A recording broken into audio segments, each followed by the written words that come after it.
कथा कीर्तन जरी ऐकत असलो, रोज भजन पूजन नामस्मरण संकीर्तन प्रवचन सगळं करतो, पण आपण देवाला पाहिलंय का? पाहिलंय का मावशी? इकडे पाहिलंय देवाला?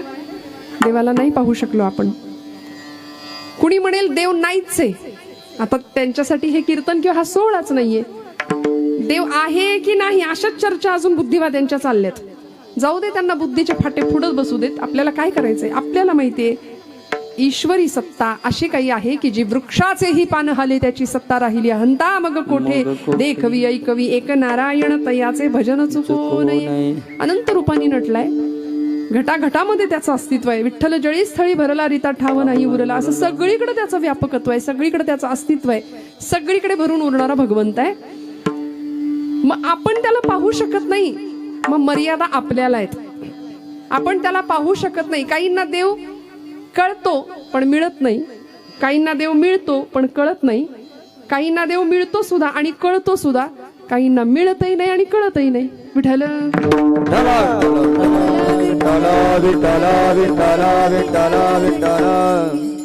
बाबा महाराज सातारकर असं म्हणायचे की तुम्ही देवाला माना किंवा मानू नका. देवाला न मानणाऱ्यांचा एक वर्ग आहे, फार मोठा आहे बघा. स्वतःला नास्तिक म्हणवणारी मंडळी आहे, तीच खरं तर फार आस्तिक असतात, घाबरून असतात.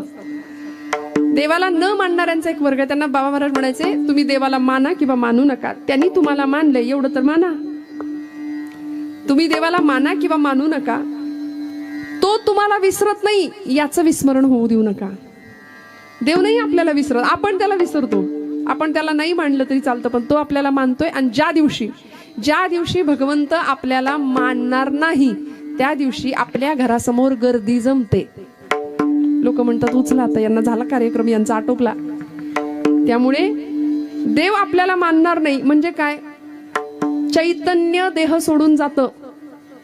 माऊलींनी त्या चैतन्याला ओळखलं, माऊलींनी त्या चैतन्याचा शोध घेतला आणि त्याचा परिणाम असा झाला की माऊलींना देव दिसला, तुकोबरायांना देव दिसला, निळोबरायांना देव दिसला, माझ्या नामदेवांना देव दिसला. दिसला नाही तो जेवलाच त्यांच्या बरोबर येऊन नाचला कीर्तनामध्ये.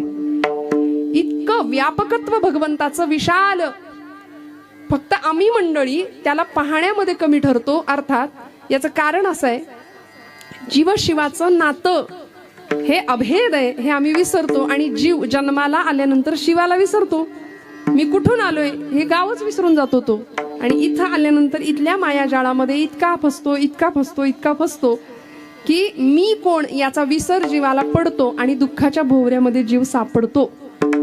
आज तुम्ही आम्ही सगळी कीर्तनासाठी येऊन उपस्थित आहात, जागेपणी कीर्तन श्रवण करताय. संतांनी आम्हाला प्रत्येक श्वास जागृतीचा घ्यायला शिकवलंय. बघा, उपनिषदांचं म्हणणं आहे उत्तिष्ठत जाग्रत प्राप्य वरांनी बोधत. संतांनी सांगितलं काय उपकार केले आमच्यावर, काय सांगू आता संतांचे उपकार. मज निरंतर जागविती. जाग केलं संतांनी. मग आम्ही झोपलोय का? तुम्ही म्हणाल ताई आता कीर्तनाला सुरुवात झाली, आता काही एवढ्यात झोप नाही लागत. जरा मग थोड्या वेळाने ब्रह्मानंदी टाळी लागते, एखाद्या डुलकी निघते कीर्तनात. कारण कीर्तनामध्ये ती बया येते, तिला निमंत्रण द्यावं लागत नाही, ती येते. तिला म्हणे राम रावणाच्या युद्धामध्ये रामाचं वरदान होतं. रावणाच्या आधी रावणाचा एक भाऊ मारला गेला आणि त्याचं नाव होतं कुंभकर्ण. त्याला 2 बायका, एकीचं नाव जागृती, दुसरीचं नाव निद्रा. मग ती जागृती नावाची पत्नी सती गेली, उरली निद्रा देवी. ती रामांकडे आली आणि रामप्रभूंना म्हणाली मी कुठं जाऊ, मी काय करू, माझा नवरा तर गेला निघून. तेव्हा म्हणे रामप्रभू तिला असं म्हणाले तू आता कथा कीर्तनात जात जा. म्हणून ती इथं येते. जसे देवाचे म्हणजे देव त्याच्या भक्ताला शोधायला येतो, तशी ती त्याच्या भक्ताला शोधायला येते, तिच्या भक्ताला शोधायला येते. आणि हे कुठल्याही रामायणात शोधू नका, मिळणार नाही, हे ऐकीव आहे. पण भगवंत जसा प्रिय आहे ना तशी आम्हाला ती सुद्धा निद्रा देवी सुद्धा फार प्रिय आहे. आणि ती कीर्तनामध्ये बरोबर येते. कारण कीर्तनी बैसता निद्रे नागविले, कीर्तनी बैसता निद्रे नागविले, मन माझे गुंतले, मन माझे गुंतले, विषया सुख अमृताहुनी गोड नाम तुझे देवा, नाम तुझे देवा, अमृताहुनी गोड, अमृताहुनी गोड, नाम तुझे देवा, नाम तुझे देवा. कीर्तनी बैसता निद्रे नागविले, मन माझे गुंतले विषय सुख. विषय सुखामध्ये आम्ही इतके रमलो, त्यामुळे आम्हाला कीर्तनामध्ये ती निद्रादेवी त्रास देते. पण संतांनी आम्हाला जाग करण्याचं काम केले. उत्तिष्ठत जाग्रत उपनिषदकार म्हणाले, उठा जागे भारे आता, स्मरण करा पंढरीनाथा. जन्म मरणाची येरझार चुकवण्याचं काम करणारं जागे पण संतांनी आम्हाला दिलं. पण आता माझा प्रश्न असा आहे, आपण आधी जागे होतो की आपण आधी उठतो? उपनिषदकार म्हणाले उत्तिष्ठत आणि जाग्रत. खूप लक्ष देऊन कीर्तन ऐका बरं का. अनेकांचा असा संभ्रम असतो, 2 तास भरपूर हसायला मिळालं की कीर्तन मस्त, कीर्तन भारी, विनोद, आयुष्याचा विनोद व्हायची वेळ आली. कीर्तनात विनोद आमच्या गुरुजींनी सांगितलं लोणच्या पुरता पाहिजे. लोणच्याचं जेवण आपण नाही करत बाबा कधी. त्यामुळे भक्ती ज्ञाना विरहित गोष्टी इतरान कराव्या. प्रेम भरे वैराग्याच्या युक्ती विवराव्या. प्रेम भरे वैराग्याच्या युक्ती विवराव्या. भक्ती ज्ञाना विरहित गोष्टी न कराव्या. प्रेम भरे प्रेम भरे वैराग्याचा युक्ती विवराव्या. जेणे करोनी मूर्ती ठसावी अंतरी श्रीहरीची. जेणे करोनी मूर्ती ठसावी अंतरी श्रीहरीची. ऐसी कीर्तन मर्यादा हो संतांच्या घरची. ऐसी कीर्तन मर्यादा हो संतांच्या घरची. हे नाथांचं कीर्तनाची आचारसंहिता नाथांनी दिलेली आहे, त्यामुळे ती मोडण्याचा अधिकार आपल्याला नाही. त्यामुळे मी असं म्हटलं की आपण सगळेजण देवाला पाहण्याकरता धडपडत असतो, देवाला प्राप्त करण्याकरता धडपडत असतो. कुणी जपजाप्य करतंय, कुणी तीर्थयात्रा करतंय, कुणी दान धर्म करतंय, कुणी स्वाध्याय परिवाराकडे जातंय, कुणी सनातनच्या बैठकीला जातंय, कुणी प्रजापिता ब्रह्मकुमारी त्यांच्या बैठकीला जातं, कुणी अजून इस्कॉनकडे जातंय, कुणी दत्त संप्रदाय, कुणी वारकरी संप्रदाय, कुणी अजून कुठला संप्रदाय. अनेक वाटा आहेत, अनेक वाटा आहेत. ज्याला जी वाट झेपतीये, पसतीये, रुचतीये तो त्या वाटेला जातोय. पण वाटांमधला भेद जोपर्यंत नष्ट होत नाही तोपर्यंत देव सापडत नाही. असंख्य वाटेंनी आपण जात जात जात जात अभेद वृत्ती निर्माण होण्याऐवजी भेदच वाढत चालला.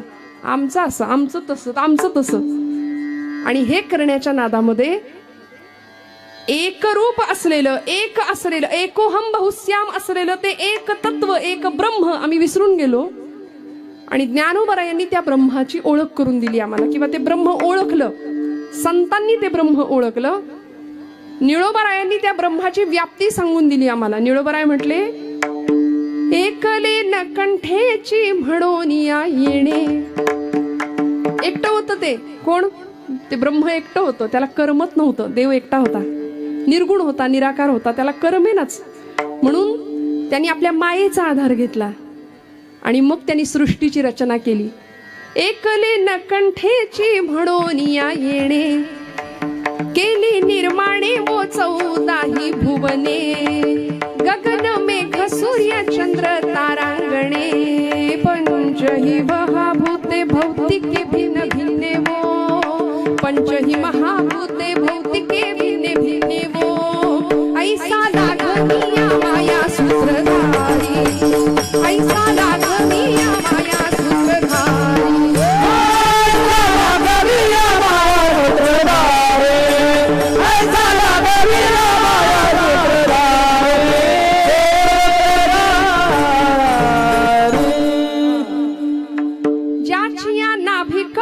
जन्म चतुरानना. ज्याच्या नाभीतनं जगाला निर्माण करणारा ब्रह्मदेव जन्माला आला. ज्याची या नाभी कमळी जन्म चतुरानना. ज्याची या प्रकाश प्रकाश रवी किरणा ज्याची या महातेज तेज हुताशना हो येण्याची पढवुनी वेदू केला शहाणावो येण्याची पढवुनी वेद केला शहाणावो ऐसा लागवी या माया सूत्रधारी ऐसा लागवी या माया सूत्रधारी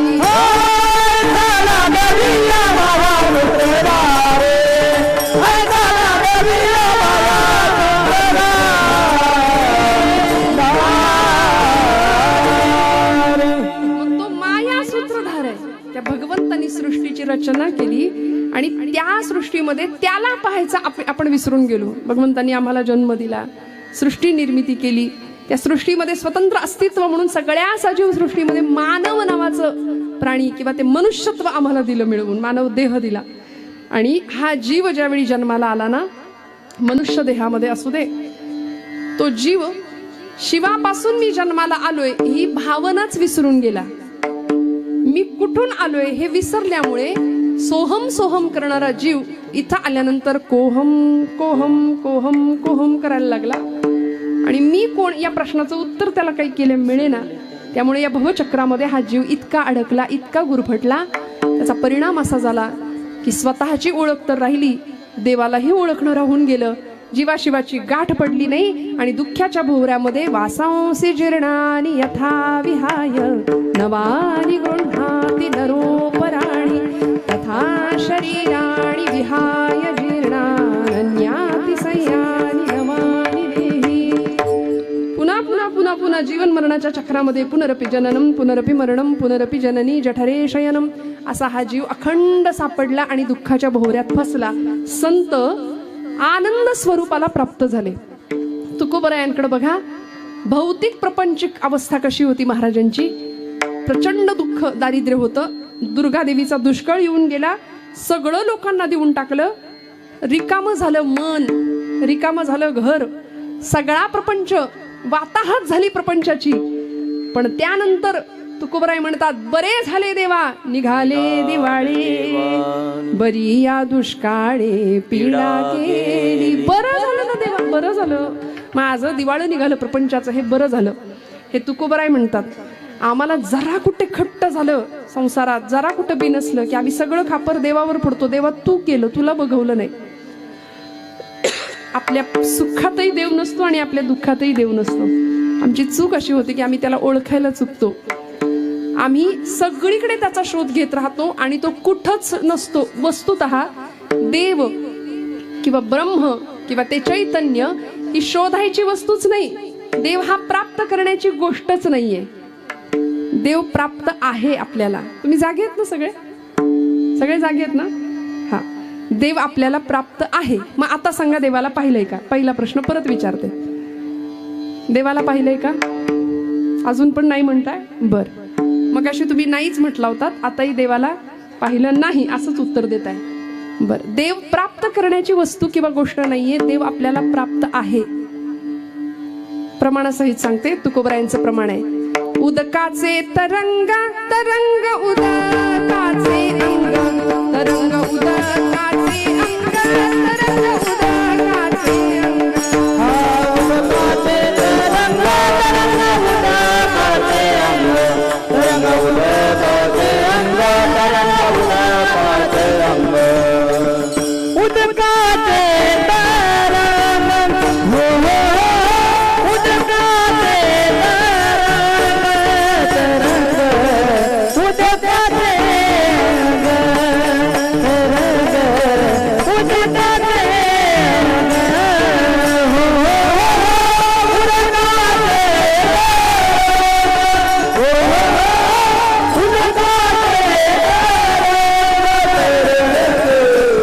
उदकाचे अंग तरंग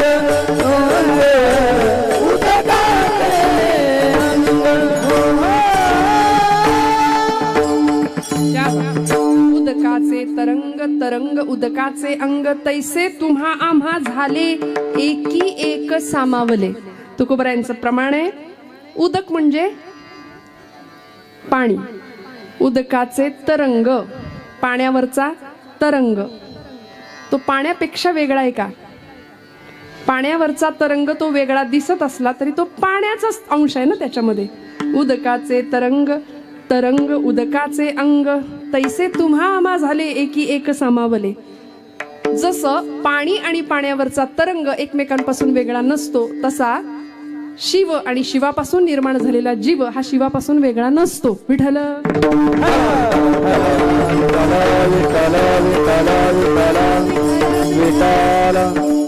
मग भगवंताला पाहावं लागेल, बघावं लागेल. तो बाहेर दिसणार नाही, तो विटेवर मूर्ती रूपाने दिसेल, तो चैतन्य रूपाने दिसेल. ज्ञान्यांना तो विटेवर सुद्धा दिसला चैतन्य रूपाने, पण आपण मूर्तीला नमस्कार करून येतो, मूर्तीतलं चैतन्य आपण पाहत नाही. तो विटेवर उभा असलेला भगवंत तो जर आतही आहे याची प्रचिती घ्यायची असेल तर आपल्याला आत बघावं लागेल. आत म्हणजे कुठे? आपण बहिर्मुख आहोत, आपली इंद्रिय सगळी बहिर्मुख आहेत, ती अंतर्मुख करावी लागतील आणि आत देवाला पाहावं लागेल. देवा हे देवा हे उदय मंदिर शोधून पाहे, उदय मंदिर शोधून पाहे, उदय मंदिर शोधून पाहे. देवा देवा हे उदय मंदिर शोधून पाहे, मंदिर शोधून पाहे, उदय मंदिर शोधून पाहे, पाहे पाहे. देव आहे, देव आहे, ठामपणे सांगितले देव आहे, पण हृदय मंदिरी शोधून पाहे. अहो ज्ञानोबांना तो दिसलाय आणि तो कसा होता? मी त्याला पाहिलं, ज्ञानोबराय ठामपणे सांगतायत. तुकोबरायांनी त्याला पाहिलं, तुकोबरायांनी अनुभूती घेतली देवाला पाहण्याची. आता आपल्याला तो दिसलाच नाही, आपण कसं सांगणार देव कसा आहे? आपल्याला दिसला नाही, आपण कसं सांगणार देव कसा आहे? आपण मात्र बुद्धीचे फाटे फोडत बसतो. आणि असंच एका पत्रकारांनी पंढरपूरला जाणाऱ्या एका निष्ठावंत 80 वर्षाच्या वारकऱ्याला प्रश्न विचारला होता. महाराज, किती वर्षापासून वारी करताय? अलीकडे आता ते सोशल मीडियाचा जमाना आहे, सगळ्यांच्या मुलाखती घ्यायच्या. वारीमध्ये गर्दी खूप असते बघा. कुणाची? म्हणजे वारकऱ्यांची तर असतेच, हौशे गौशे नवशे सगळे आपण असतो. मग त्या गर्दीमध्ये काही लगेच कॅमेरा घेऊन तयार असलेली मंडळी असतात. त्यांनी प्रश्न विचारला, महाराज किती वर्षापासून वारी करताय? वारकरी बुवा म्हणले, बाबा त्यांच्या खांद्यावर त्यांनी त्यांच्या नातवाला घेतलं होतं आणि त्यांनी प्रश्न विचारला, वारी किती वर्षापासून करताय, काय आठवतंय का? ते म्हणले, नाही रे बाबा, साल काय आठवत नाही, पण माझा नातू जसा माझ्या खांद्यावर आहे तसा मी माझ्या आजाच्या खांद्यावर बसून येत होतो, तेव्हापासून मी वारी करतोय. इतक्या सहज उत्तर मिळालं. आणि पुढचा त्या पत्रकाराचा, त्या पोराचा प्रश्न, आम्ही बुद्धिवादी माणसं अशीच असतो बघा, फार फाटे, श्रद्धा नाही, भाव नाही, खंडीवर प्रश्न विचारू आम्ही. खंडीवर टिकली लावायची कपाळाला, पोरगी विचारणार का? नाही लावली तर काय होते? नाही का? खरं आहे की नाही मावशी? हातात बांगडी घाल ग बाई असं म्हणायचं सोय नाही. ती म्हणते काय होतंय नाही घातली तर? त्यांच्याकडे उलटे प्रश्न तयार असतात. असं त्यांनी विचारलं, बाबा एवढे वर्ष तुम्ही वारी करता, बरं मग देव दिसला का? देव भेटला का तुम्हाला? त्या बाबांनी त्याच्याकडे असं बघितलं आणि म्हणले, एवढे वर्ष वारी करताय तुम्ही, इतक्या उन्हात अनात पावसा पाण्यात चिखला तुडवत तुडवत सगळे भिजत उन्हात बिना कसेही जाता तुम्ही, पांडुरंग दिसलाय का तिथं तुम्हाला? तो म्हणला, नाही रे बाबा, नाही दिसला. तरी वारी करता? वय थकलंय, चालायला जमेना तरी वारी करता? नाही म्हणले, पांडुरंग काही दिसला नाही. त्या पोराने खूप प्रश्न विचारले. त्या म्हातार बाबांनी सांगितलं, पोरा लई प्रश्न विचारलीस मला तू आतापर्यंत, आता मी तुला एकच प्रश्न विचारू का? तो म्हणला, हे विचारा. तुम्ही कुत्रा पाळता का? कुत्रा म्हणले. तो पत्रकार, तो मुलगा म्हणाला, हो आमच्याकडे कुत्रे घरात पण असतात म्हणले, बेडवर पण असतात. आम्ही शहरी माणसं, काय कुत्रा अंगणात असावा, खरं मागच्या दारात असावा, पुढच्या दारात, पण घरात नसावा असं आम्ही गावकरी समजतो. पण शहरी माणसं काय होते, याला घरातही नेतात. म्हणजे आमच्याकडे आम्ही कुत्रा पाळतो. बरं, पण तुम्ही घरात पाळता, पण आम्ही खरं सांगू का? ते म्हातार बाबा सांगायला लागले, आमचं कुत्रं घरात नसतं, घराच्या बाहेर असतं, वाड्या वस्त्यांवर, वस्तीवर. समजा आमची शेतीची काही कामं चालली असतील, पेरण्या झाल्या असतील, धान्य असेल, तर या सगळ्याची वस्तीची राखण करण्याकरता आमचं कुत्रं वस्तीची राखण करतं रात्रभर. आणि रात्रीच्या वेळी एखादा चोर जर वस्तीवर शिरला, आमच्या गावात शिरला, तर आमचं कुत्रं भुंकतं. बर का. आमचा कुत्रा भुंकतो आणि त्यांनी भुंकलेलं पाहून त्याचा आवाज ऐकून गल्लीतली बाकीची कुत्री भुंकायला सुरुवात करतात. त्याचं भुंकणं ऐकलं की तिसरं कुत्रं भुंकतंय, त्याचं ऐकलं की चौथं कुत्रं भुंकतं. असं करत करत करत गल्लीतली सगळी कुत्री एकाच वेळी रात्री भुंकतात. तो म्हणला, बाबा नक्की काय म्हणायचंय तुम्हाला? अरे सांगतो, ऐक तर पुढं. तू मला प्रश्न काय विचारला? तू देवाला पाहिलंयस का? तुम्ही देवाला पाहिला का? पांडुरंग दिसला का? तुम्ही कुत्रा पाळता, पण आम्ही पाळलेली कुत्री भुंकतात एका वेळी. एक कुत्रा भुंकला, चोराला कोणी पाहिलेलं असतं? पहिल्या कुत्र्यानी. सगळ्या कुत्र्यांनी चोराला पाहिलेलं नसतं, पण सगळ्या कुत्र्यांचा त्याच्यावर विश्वास असतो की काहीतरी गडबड आहे, भुंकलं पाहिजे. हे जर प्राण्यांच्या बाबतीत आहे, तर आम्ही माणसासारखी माणसं आहे. आम्हाला माहितीये ज्ञानोबांनी तुकोबांनी पांडुरंगाला पाहिलंय, त्यांनी पाहिलंय, त्यांना दिसलाय, मग आम्हाला सुद्धा पांडुरंग दिसणार, हा विश्वास. विठ्ठल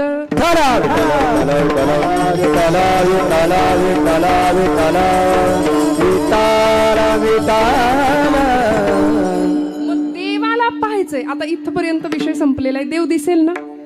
आता हो, आता तरी हो म्हणा. तुम्ही नाही नाही नाही अशाच माना हलवताय. देवाला पाहिलंय का? नाही, पण पाहायची इच्छा आहे का? आहे. देव दिसेल का? दिसेल ना. आता दिसणार.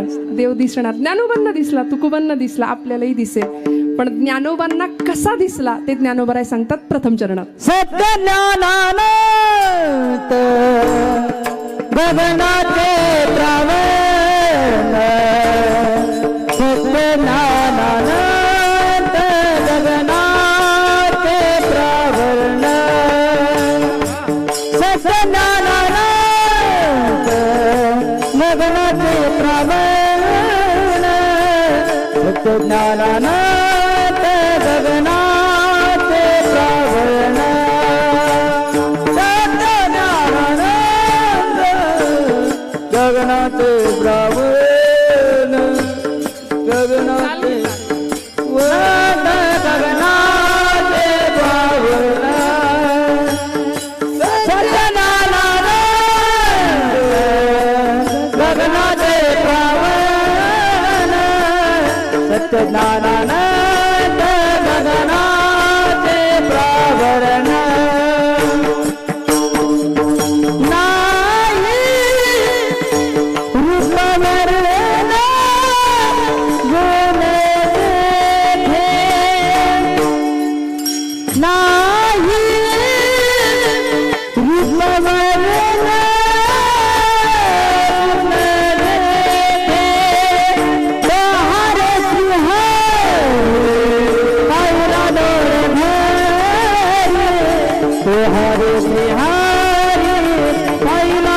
डोळे भरी, बहारे श्रीहरी पाहिला डोळे भरी, बहारे श्रीहरी पाहिला डोळे भरी.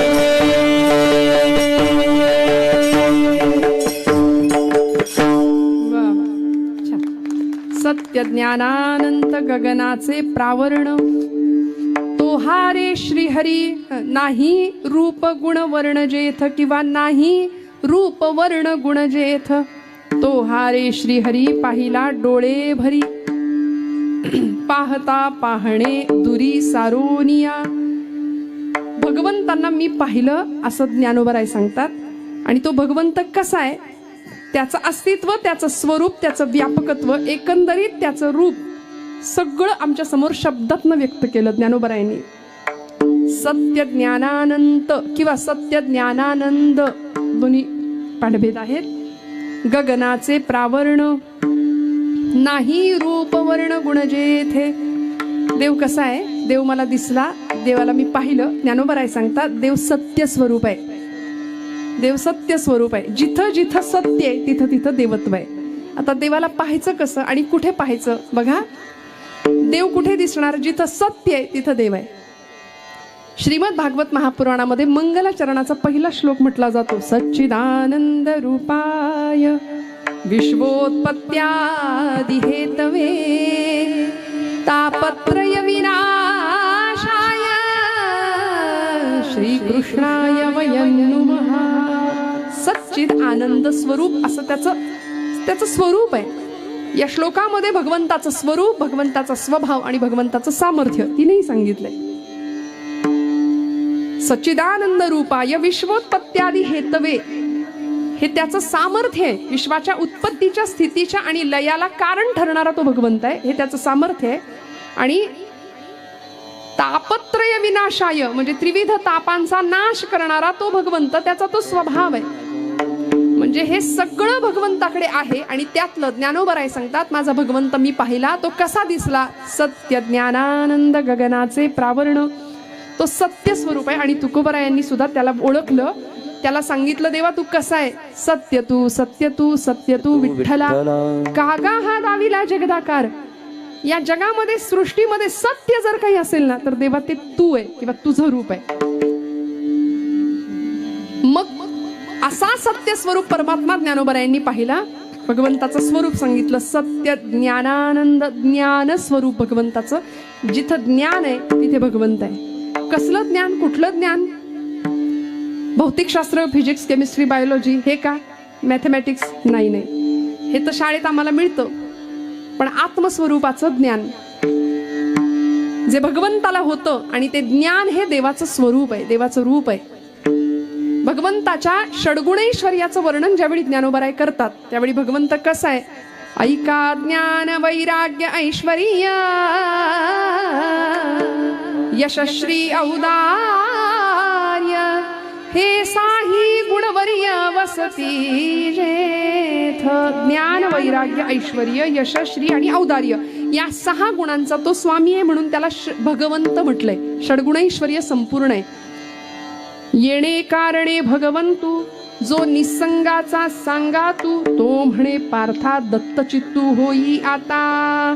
भगवान म्हटलंय. भग म्हणजे गुण, जो गुणांनी वान म्हणजे व्यापणं, गुणांनी जो व्याप्त आहे तो भगवान आहे.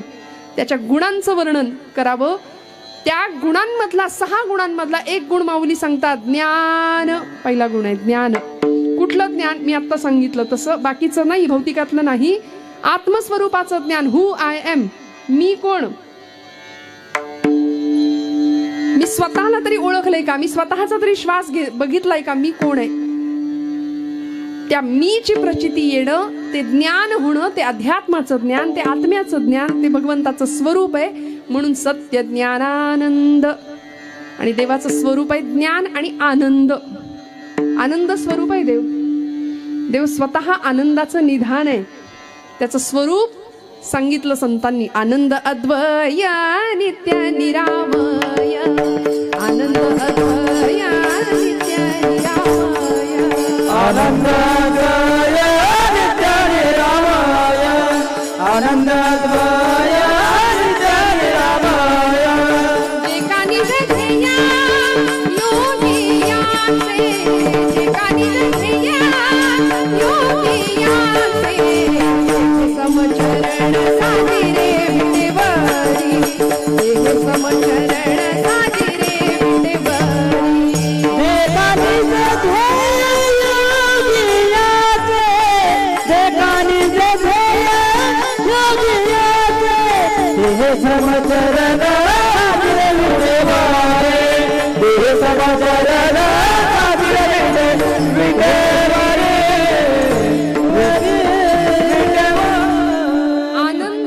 भगवंताचं स्वरूप लक्षण आहे. देव आनंद स्वरूप आहे, नित्य आहे, निरामय आहे, अद्वय आहे.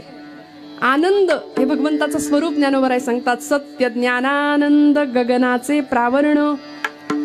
आनंद स्वरूप असलेल्या भगवंताचे आम्ही अंश आहे. आणि आम्ही कसे वागतो? आमचा चेहरा कसा असतो? असतो का आनंदी कायम? आता इथे बसलेले सगळे चेहरे आनंदी आहे असं मी आपलं समजते. आहे ना? तुम्ही आनंदी आहे ना? काही टेन्शन नाही ना? काही त्रास नाही ना? काही दुःख नाही ना? संसार दुःखाशिवाय असूच शकत नाही. पहिली गोष्ट, संसार दुःख मूळ हे सगळ्यांचं प्रमाण. कीर्तनाला न येणाऱ्यांचं सुद्धा पाठ असतं. राहू दे, आपण नाही म्हटलं ते सगळ्यांना माहितीये. संसार दुःख मूळ चालीसह माहिती असतं. म्हणजे आम्ही इतके रडत ती चाल म्हणतो, संसार दुःखाचा हे आम्हाला माहितीये, पण सुटत नाही. सुटतो का संसार? बरं, आपण संसाराला धरलंय की संसाराने आपल्याला धरलंय? खरं सांगा ना मावशी. मग सोडायचं का? सुटलं तर सगळं सुखाचंच आहे, पण सुटत नाही, सुटत नाही. आनंद स्वरूप परमात्मा आहे, त्याचे आम्ही अंश आहोत, पण आपण कायम दुःखी.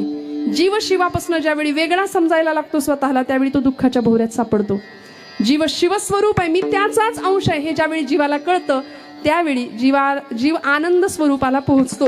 माऊलींनी तो अनुभव घेतला आणि माऊली भगवंताचं स्वरूप सांगतात, सत्य स्वरूप, ज्ञान स्वरूप आणि अनंत किंवा आनंद स्वरूप.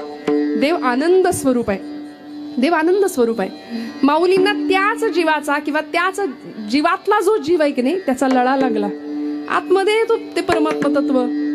देह देवाचे मंदिर, देह देवाचे मंदिर, देह देवाचे मंदिर, देह देवाचे मंदिर, आत आत्मा परमेश्वर, आत आत्मा परमेश्वर, देह देवाचे मंदिर, देह देवाचे मंदिर, देह देवाचे मंदिर, देह देवाचे मंदिर.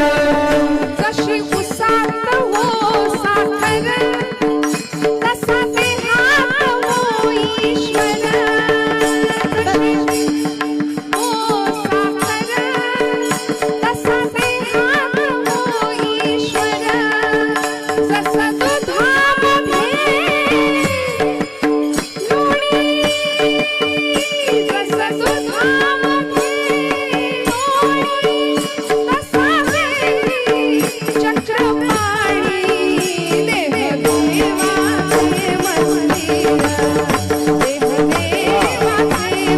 मंदिर, देह देवाचे मंदिर, देह देवाचे मंदिर, देह देवाचे मंदिर. उसात साखर आहे ना, पण दिसत नाही. दुधात लोणी आहे का? आहे ना, दुधात लोणी आहे, पण ते दिसत नाही. मग ते दिसण्याकरता काय करतो आपण? दुधातलं लोणी दिसण्याकरता विरजण लावण्यापासून ते ताक जितकं चांगलं आपण घुसळू. आता हे घुसळणं बिसळणं सगळं गेलंय. नवीन आमच्या मुलींना पिढ्याला काही माहिती नाही. रेडी ताक मिळतं, रेडी दही मिळतं, रेडीमेड तूप मिळतं. आता हे दही कधी करायचं आणि त्याचं ताक कधी करायचं एवढा वेळ कुणाला आहे, नाही का? पण या सगळ्या प्रक्रियेतून जे मंथन होऊन प्राप्त होतं, मंथुनी नवनीता तैसे घे अनंता. अहो, काय सुंदर प्रमाण दिलं ज्ञानोबरायांनी. मंथुनी नवनीता तैसे घे अनंता, मंथुनी नवनीता तैसे घे अनंता. मंथुनी नवनीता तैसे घे अनंता, मंथुनी नवनीता तैसे घे अनंता. मंथुनी नवनीता तैसे घे अनंता, मंथुनी नवनीता तैसे घे अनंता. मंथुनी नवनीता तैसे घे अनंता, मंथुनी नवनीता तैसे घे अनंता. माया व्यर्थ कथा सांगी मारू, माया व्यर्थ कथा सांगी मारू. हरी मुखे म्हणा, हरी मुखे म्हणा, हरी मुखे म्हणा, हरी मुखे म्हणा, हरी मुखे म्हणा, हरी मुखे म्हणा, हरी मुखे म्हणा, हरी मुखे म्हणा. माया व्यर्थ कथा सांगी मारू, माया व्यर्थ कथा सांगी मारू. हरे मुखे म्हणा, हरे मुखे म्हणा, हरे मुखे म्हणा, हरे मुखे म्हणा, हरे मुखे म्हणा, हरे मंथोनी नवनीता तैसे घे अनंता. मंथन करून नवनीत जसं आपण प्राप्त करतो तसं अनंताला प्राप्त करावं लागेल. आणि तो देहात आहे. जसं दुधातलं लोणी दिसण्याकरता काय करावं लागतं? घुसळावं लागतं की नाही? मग तसं देहातला चक्रपाणी दिसण्याकरता काय करावं लागेल? घुसळावं लागेल. आणि घुसळायचं म्हणजेच भजन करायचं. बोला विठ्ठल.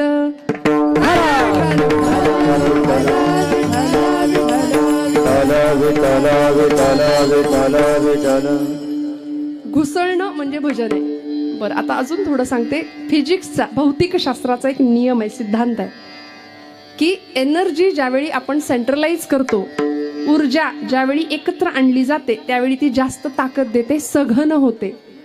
ऊर्जा एकत्र आली की ती सघन होते. वारा सगळ्यांनी पाहिलाय, पण तो वारा पवनचक्कीच्या माध्यमातून एकत्र आणला की काय होतं? वीज तयार होते. वाफ सगळ्यांनी पाहिली आहे. चहाच्या किटलीतनं वर जाणारी वाफ, रोज चहाची वाफळलेली आपण पाहतो ना, रोज पाहतो. पण त्या वाफेला एकत्र आणलं तर त्या वाफेवर इंजिन सुद्धा चालतं. हे शास्त्रज्ञांना सिद्ध करून दाखवलं, अर्थात ते झालं. आणि हे शास्त्रज्ञांनी माऊलींच्याच तत्वज्ञानातनं घेतलं, हे आपल्याला माहिती आहे. मग ही सगळी एनर्जी ज्यावेळी एकत्र आणली त्यावेळी त्याची ताकद वाढली. हे जर आपल्याला कळतं तर भगवंतांनी आम्हाला देहामध्ये प्रचंड ऊर्जा शक्ती देऊन पाठवली आहे, पण ती सध्या झोपली आहे. तिला जाग करण्यासाठी, ती जाग करण्याची गरज आहे. आणि ती एकदा जागी झाली, ती चैतन्य शक्ती एकत्र आली की ज्ञानोबरायांना जो अनुभव आला तो सर्वसामान्य साधकाला येऊ शकेल, असं ज्ञानोबरायांचं म्हणणं आहे. माऊली म्हणतात, मी त्याला पाहिलंय. कसा पाहिलं माहितीये का? योगिया दुर्लभ,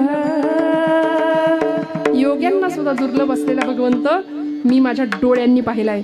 तो म्या देखिला योगिया दुर्लभ, तो म्या देखिला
अद्वैताचा अनुभव घेतला. फिटला संदेहानी माले तुझे पण देखिला देखिला माये देवांचा देव. बर कसा पहिला सांगू का? अनंत रूपे अनंत वेशे, अनंत रूपे अनंत वेशे, देखिला म्या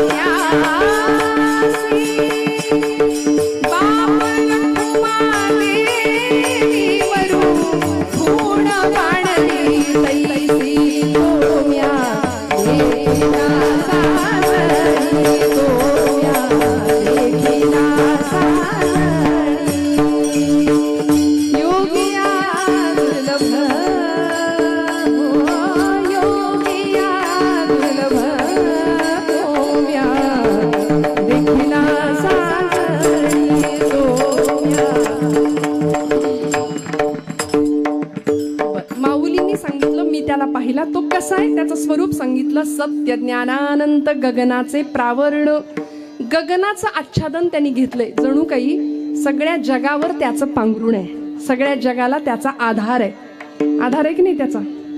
पण आपण त्याच्यापासून लांब राहतो. आम्ही जर त्याच्या जवळ राहिलो ना तर आपण त्याच्या पांघरुणाखाली राहू, त्याच्या आच्छादनाखाली राहू.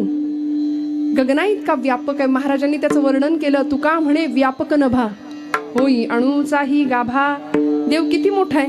विश्वरूप दर्शन योग अर्जुनाला भगवंतांनी दर्शन दिलं. स्वतःच्या आत्मस्वरूपाचं स्वतःचे स्वरूप दाखवलं. कसा होता भगवंत?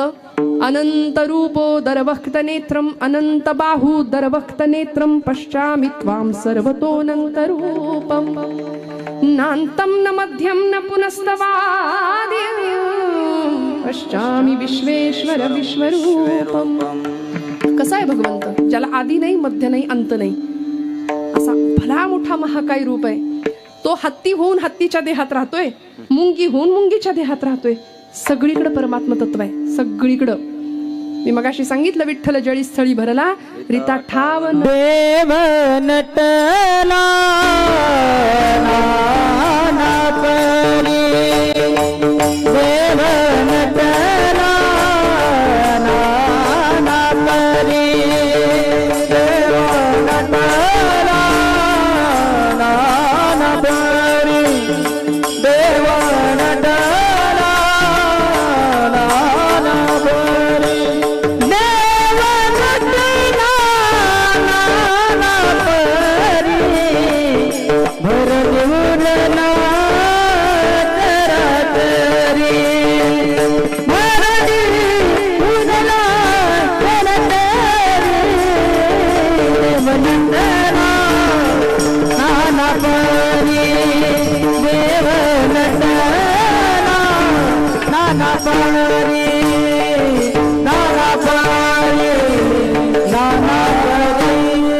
चराचर सृष्टीमध्ये त्याचं व्यापकत्व आहे. भू जल तेज समीर खर विशेषी काष्ठादिकी असे भरला. स्थिर चर व्यापुनी अवघा जो जगदात्मा दशांगुले उरला. अद्यतिष्ठ दशांगुलम. सगळीकडे असलेला भगवंत माझ्या हृदयामध्ये मी त्याला पाहिला. म्हणून ज्ञानोबरायांनी त्या जीवातल्या जीवाला हाक मारली. जीवीची या जीवा प्रेमा भावाची या भावा. तुझं वाचुनी केशवा, तुझं वाचुनी केशवा अनुरावडे. जीवे अनुसरलिये अजूनी कानये. वाट पाहिली त्याची. त्या चैतन्याचा जिव्हाळा लागला ज्ञानोबरायांना. चित्त चैतन्य चोरून नेले असा अभंग आहे माऊलींचा. त्यामुळे ज्ञानोबरायांनी त्याला ओळखलं. तो गगना इतका विशाल आहे. सगळ्या जगावर त्याचं पांघरुण आहे, मायेचं आच्छादन आहे. आम्ही त्याच्यापासून लांब राहतो, ही आमची अडचण आहे. आपल्याला नाही का वाटत देवानी आपल्या घरात यावं, देवानी आपल्या दारात यावं? देव पांडवांच्या घरात गेला की नाही? द्वारकेचा राणा पांडवा घरी. देव भक्तांच्या दारात गेला. देव आपल्याकडे येत नाही, कारण आपल्याला देव सोडून बाकी सगळं आठवतं. प्रपंचामध्ये बाकी सगळं चालतं, पण देव नाही आमच्या प्रपंचात. जनाबाईंनी देवाला आणलं. देवळातला देव स्वयंपाक घरात आणला, जात्यावर दळायला लावलं त्याला. नामदेव महाराजांनी आपल्या भक्ती तत्वाच्या जोरावर देवाला जेवायला बसवलं.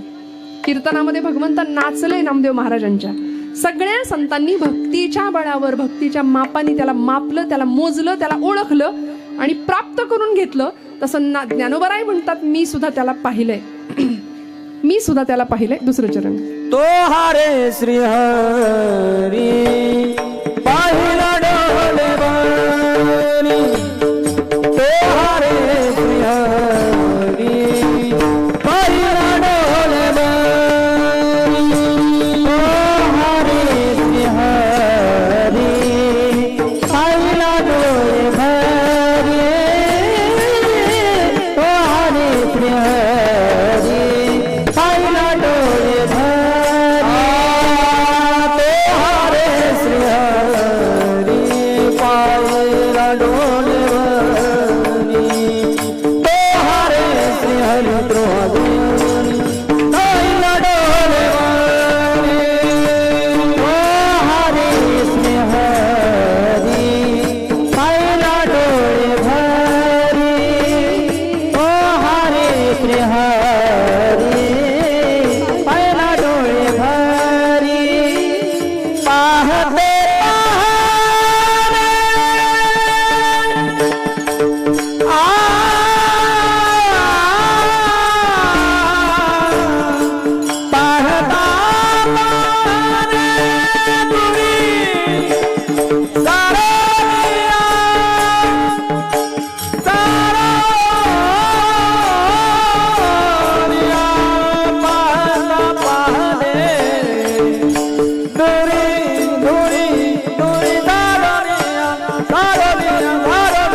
सारोनिया तो हा रे श्रीहरी पाहिला डोळे भरी.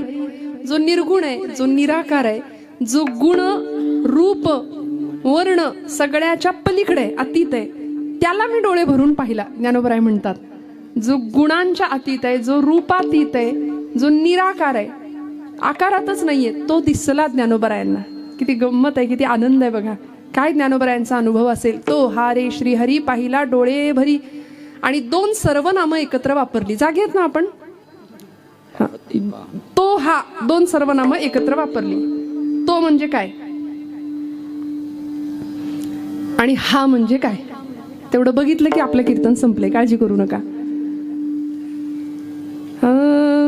तो हा विठ्ठल बरवा बरवा,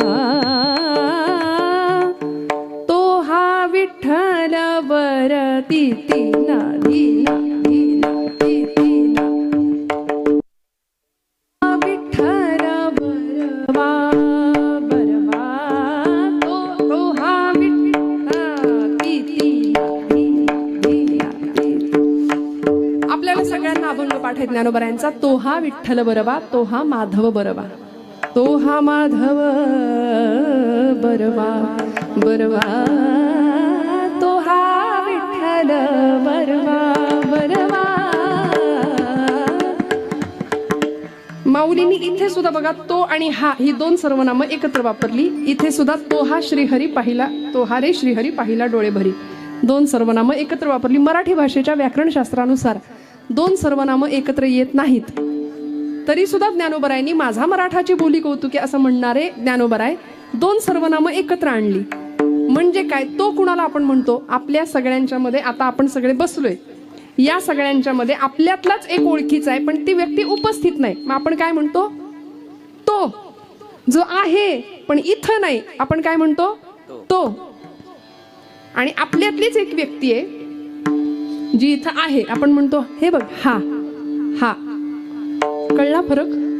निर्गुणवाद्यांचा जो तो आहे की नाही, तो आहे पण दिसत नाही, तोच माऊली म्हणतात आम्हा सगुणवाद्यांचा हाय जो विटेवर उभा आहे. विठ्ठल भगवंत दिसतो, भगवंत भेटतो. आम्हाला तुम्हाला सुद्धा भगवंत भेटेल, पण त्याच्या जवळ राहिलं पाहिजे. आम्ही काय करतो माहितीये का, एसटीचा प्रवास सगळे करताना एसटीत बसतो की आपण. एसटीत बसताना आपला हट्ट काय असतो, कुठं बसलं पाहिजे. खिडकीची बाजू पाहिजे, अजून पुढची सीट पाहिजे. रस्त्यांची अवस्था बघता आपल्याला असं वाटतं ना की बाबा धक्के नाही बसले पाहिजे, सहज प्रवास झाला पाहिजे, म्हणून आपण पुढे बसतो. आपण जितकं ड्रायव्हर पासून जवळ बसू, ड्रायव्हर पासून जवळची सीट असेल तेवढा आपल्याला आदळापट कमी असते. मधल्या सीटवर बसतो तर थोडी आदळापट कमी राहते. सगळेच शेवटची सीट दुर्दैवानं मिळालीच तर सगळे धक्केन दणकेच, सगळी आदळापटच असते. मग हे एसटी ड्रायव्हरच्या बाबतीत आहे. एसटीचा चालक आहे आणि आपण जगाच्या बापाला, अखिलकोट ब्रह्मांडाच्या नायकाला सुद्धा जगत चालक म्हणतो. स्टेरिंग त्याच्या हातात आहे, सूत्रधार तो आहे. आपण ऐकलं, ऐसा हा लाघविया माया सूत्रधारी. तो सूत्रधार आहे, त्याच्या हातात सगळं आहे की नाही. मग आपण त्याच्यापासून जितके जवळ बसू तितके धक्के आणि दणके कमी आहेत प्रपंचात, संसारात. त्याच्यापासून जितके लांब जाऊ तेवढी सगळी आदळापट आहे, लक्षात ठेवा. मग काय रे देवान, कसं रे देवा, असं नाही. सगळा हृदयातला आणि डोक्यातला कचरा, विचारांचा, विकारांचा, विषयांचा तो स्वच्छ करायला लागेल. स्वच्छ घर झालं हृदयाचं की मग देव येईल, मग देव तिथे येऊन बसेल. ज्ञानोबरायांनी त्याला हृदयामध्ये प्रगट केला, प्राप्त केला, म्हणून तर संजीवन तत्वाला स्पर्श करू शकले आणि ज्ञानोबराय भगवंताचं स्वरूप आम्हाला सांगू शकले. आम्ही सर्वसामान्य माणसं आहे, प्रापंचिक माणसं आहे. प्रपंचच एवढे आवडीने करतो की परमार्थ करायला आम्हाला सवड मिळत नाही. ब्रह्मचैतन्य गोंदवलेकर महाराज म्हणले, प्रपंच सवडीने करा पण परमार्थ मात्र आवडीने करा. परमार्थासाठी मला वेळ नाही असं म्हणणं हे जगातलं सगळ्यात खोटं वाक्य आहे. आणि दिवसातनं 10 वेळा आम्ही ते बोलतो, मला वेळ नाही, मला वेळ नाही. येतं का कीर्तनाला? नाही, वेळच नाही. मग काय ज्ञानेश्वरी घेताय का आजपासून वाचायला? कुठलं वेळ, वेळच नाही आम्हाला. आम्हाला प्रपंच करायला, बाकी सगळं करायला वेळ आहे. पण मला असं वाटतं तुम्ही सगळे ज्ञानेश्वरीच्या रोज 400 ओव्या वाचत असाल. वाचता ना रोज 400 ओव्या? नाही, बरं मग 200 तरी 100. अहो निरोगी म्हणजे निरोगी माणूस, आयुर्वेद शास्त्र असं सांगतं, एक निरोगी मनुष्य दिवसातनं 21,600 वेळा श्वासोच्छ्वास करतो. श्वास घेणं आणि सोडणं ही जी प्रक्रिया आहे, 21,600 वेळा निरोगी माणूस दिवसातून 24 तासात. मग प्रत्येक श्वास देवाला वेचला जावा, रिकामा जाऊ निधी एक क्षण असं म्हटलंय. प्रत्येक श्वास देवाच्या आठवणीत काढावा. आम्हाला 21,600 वेळा नाही जमलं, 600 वेळा तरी 600 श्वास देवासाठी जातात का? नाही. 100 दिवसात नाही एकदा तो आठवतो आम्हाला. म्हणून मी नेहमी एक वाक्य उच्चारते, भक्तीच्या प्रांतात आम्ही लबाड माणसं आहे. देव आम्हाला दुःखात आठवतो, सुख आलं की आम्ही भगवंतापासून तितकेच लांब असतो. त्यामुळे ही माया आम्हाला स्वस्थ जगू देत नाही, दुःखाच्या भवसागरात संपवते आम्हाला. आणि मग या पुन्हा एकदा भवचक्रात अडकण्यापेक्षा आतली आत्मज्योत प्रज्वलित करणं. सोहिरा म्हणे ज्ञान ज्योती तेथे कैची दिवस राती, तया विणे नेत्रपाती हलवू नको रे, हरिभजना विण काळ घालवू नको रे. त्यामुळे आतली आत्मज्योत प्रकाश झाली, प्रज्वलित झाली की बाहेर अंधार असो नाही तर उजेड असो नाही तर रात्र असो नाही तर दिवस असो, काही घेणं देणं नाही. आम्ही आतमध्ये प्रकाशमान आहोत, आमची आत्मज्योत प्रज्वलित झाली आहे. ज्ञानोबरायांना तो अनुभव आला, तो आपल्या सगळ्यांना मिळावा अशी त्यांची इच्छा आहे. म्हणून ती ज्योतीची निज ज्योती प्रकट व्हावी अशी त्यांची इच्छा. ती इच्छा पूर्ण व्हावी. संतांनी त्या कळवळ्यांनी आपल्या सगळ्यांच्यासाठी एवढं सगळं केलं. जगाचे शिव्याशाप सुद्धा सहन केले, जगाकडून मिळणारी अवहेलना त्रास सहन केला, पण जगाचं चिंतनच कल्याणच चिंतन केलं. त्यामुळे माऊलींच्या या अभंगाला यथाशक्ती यथामती स्पर्श करण्याचा प्रयत्न केलाय. भैरवी म्हणायचे का? झालेली सेवा भगवंत चरणावर समर्पित करते. बोलत असताना काही वेडवाकडं गेलं असेल तर मोठ्या अंतकरणाने क्षमा करा. वेळेत कीर्तन संपवले असं म्हणजे तुम्ही असं म्हणू नका मला की थोडं पुढे मागे झालं. थोडंसं माझ्याकडून बऱ्याचदा मागे नाही पुढंच जातं, पण तरी सुद्धा आज बऱ्यापैकी संपवण्याचा प्रयत्न केलाय. आपण सगळी मंडळी माझ्यापेक्षा वय ज्ञान आणि अनुभव या सर्व बाबतीमध्ये श्रेष्ठ आहात, ज्येष्ठ आहात. सगळ्यांच्या चरणावर सर्व वारकरी ज्येष्ठ साधक उपासक सगळ्यांना नमस्कार करते. उत्तम अशी ध्वनी व्यवस्था दादा आपण दिली, मनापासून तुम्हाला मनापासून धन्यवाद. कारण काय 2 तास ही सगळी साथ जुळून आली तर बरं आहे, नाही तर 7:30 आहे का काय 2 तास माझ्या मागं असं कधी कधी वाटतं. पण अत्यंत सुंदर अशी गायन साथ आमची ताई आहे, महाराज मंडळी आहेत दोघंही अतिशय सुंदर. आणि सर्व संयोजकांचं सौजन्य असणाऱ्या सर्व मंडळींचं मनापासून ऋण व्यक्त करते आणि सेवेला विराम देते. ज्ञानेश्वर माऊली ज्ञानराज माऊली तुकाराम माऊली ज्ञानराज माऊली. त्यामुळे आयुष्यामध्ये भगवंताला लाडकं तयाचा हरिख वाटे देवा, देवाला आनंद होईल असं जीवन यांना भगवंतांनी दिलंय. इतकं गोड जीवन आहे, इतकं सुरुवात इतकी सुंदर आहे. सुरुवात सुंदर आहे ना. आम्ही 60-70 ओलांडल्यानंतर मग म्हणतो बघू आता जमलं तर येतो कीर्तनाला, जमलं तर घेतो ज्ञानेश्वरी हातात, जमलं तर घेतो गाथा हातात, आणि काही सगळंच करायचं राहून जातं. पण ही लेकरं माझी इतकी सुंदर आता या वयापासनं भक्तीच्या तालावर आणि अत्यंत देहभान विसरून नाचतात, देहभान विसरून गातात. बाकी डीजे समोर नाचणारी पोरं आम्ही पाहतोच की हो. त्यामुळे म्हणून म्हटलं या पोरांचं भविष्य इतकं उज्ज्वल आहे की चुकून सुद्धा चुकीचा विचार करू शकणार नाही. चुकीचा विचार मनात आला तरी तो चुकीच्या दिशेने जाणार नाही. कारण या लेकरांनी ही जी वाट निवडली ना ती दिव्य आहे. तेणेची पंथे चालो जाता न पडेची गुंता कुठे काही. अतिशय सुंदर अशा या सोहळ्याची आज दुसऱ्या दिवशीची कीर्तन सेवा परमभाग्याने माझ्या वाट्याला आली आहे. माऊलींचा अभंग निरूपणा करता घेतलाय. गोड अभंग आहे, त्यावर गोड चिंतन करण्याचा प्रयत्न करूया. 7 ते 9 ही कीर्तनाची वेळ आहे. संकल्पित वेळेत कीर्तन संपवण्याचा प्रयत्न करते. कीर्तन झाल्यानंतर प्रसादाची व्यवस्था आपल्या सगळ्यांसाठी असते ना. किती किती सुंदर आहे बघा ना. वाढवायला काय हरकत आहे? चूल बंद ना, अजिबात काही गरजच नाही. सगळ्यांनी इथं यायचं छान, म्हणजे भोजन आणि भजन. पण आपल्याकडे पद्धत अशी आहे, भोजनाला 60 आणि भजनाला 8 अशी पद्धत आहे थोडी, पण हरकत नाही. इतक्या भव्य प्रमाणामध्ये चालू असलेला हा अखंड हरिनाम सप्ताह, हा उत्सव, माऊलींचा स्वरूप वर्णनपर असलेला हा अभंग भगवंताचं स्वरूप आणि भगवंताचं व्यापकत्व सांगणार आहे. वारकरी संप्रदायाच्या नियमानुसार 7 दिवसांच्या कीर्तनमालेमध्ये पहिल्या दिवशी नामपर अभंग आपण काल ऐकला असेल. दुसऱ्या दिवशी संत महात्म्य, सद्गुरु महात्म्य किंवा भगवंताच्या स्वरूपाचं महात्म्य सांगण्याची पद्धत किंवा सांगण्याचा एक नियम, आणि त्या नियमाला अनुसरून ज्ञानोबा यांनी भगवंताचं केलेलं वर्णन, किती सुंदर वर्णन आहे.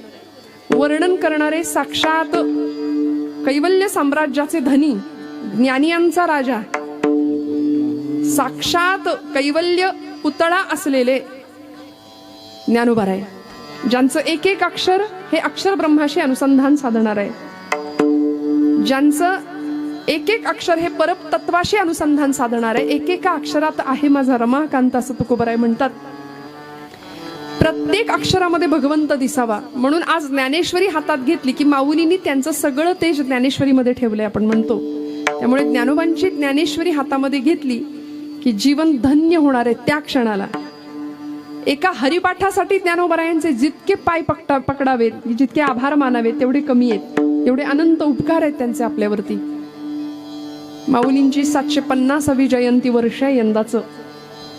असा एक महात्मा, असं एक विभूतिमत्व या मातीला विठ्ठल पंतांनी आणि आई रुक्माईनी दिलं की समाजामध्ये अमृताची संजीवनी माऊलींनी उतू घालवली. 12व्या शतकामध्ये ब्रह्मविद्येचा सुकाळ केला. इथं विश्वाचे आर्त माझ्या मनी प्रकाशले अवघेची झाले देह ब्रह्म असं म्हणून सगळ्या जगाचं दुःख आपल्या हृदयात घेतलं. 16 वर्षाच्या लेकरांनी अमृतासारखं ज्ञान जगामध्ये पाझरवलं, अमृतासारखं ज्ञान जगाला दिलं. आणि 21व्या वर्षी पांडुरंग परमात्म्याची परवानगी घेऊन माऊली चैतन्य रूपाने अजरामर चैतन्य रूपाने आहेत, पण देह पंचभूतामध्ये पंचतत्वामध्ये भूमी तत्वाला विलीन केला, समाधी अवस्थेमध्ये गेले. जगद्गुरु संत श्रेष्ठ श्री तुकोबराय वैराग्याचे राग रसिक भक्तीचे पुतळे असलेले, वैराग्याचे पुतळे असलेले, ज्ञान वैराग्य आणि भक्ती यांचं युतीपर्व ज्यांनी, खरं तर युतीच आहे ती, ज्ञान भक्ती आणि वैराग्याची गाथेच्या रूपाने मांडली असे तुकोबराय. निळोबराय असतील, नामदेव महाराज असतील, शांतीब्रह्म संत श्रेष्ठ श्री एकनाथ महाराज असतील, या सगळ्या संत मंडळींनी एकच कामना केली, एकच, स्वतःचा व्यक्तिगत स्वार्थ नाही. माझं जन्माला येण्याचं इप्सित किंवा साध्य काय आहे हे ओळखलं आणि जगाच्या कल्याणा संतांच्या विभूती देह कष्टविती पर उपकारे या न्यायानी सकलांच्या पाया माझा दंडवत आपुलाली चित्त शुद्ध करा असं म्हणून दंडवत घालून कामना केली जगाच्या कल्याणाची. दादागिरी नाही केली संतांनी. दादागिरी तुम्ही आम्ही करतो. संतांनी दादागिरी नाही, संतांनी दंडवत घातलं आणि जगाच्या शाश्वत कल्याणाची कामना केली. भगवंताचं व्यापकत्व, भगवंताचं स्वरूप हे ओळखलं, देवाला पाहिलं या मंडळींनी. आपण सगळी मंडळी रोज भक्ती करतो, रोज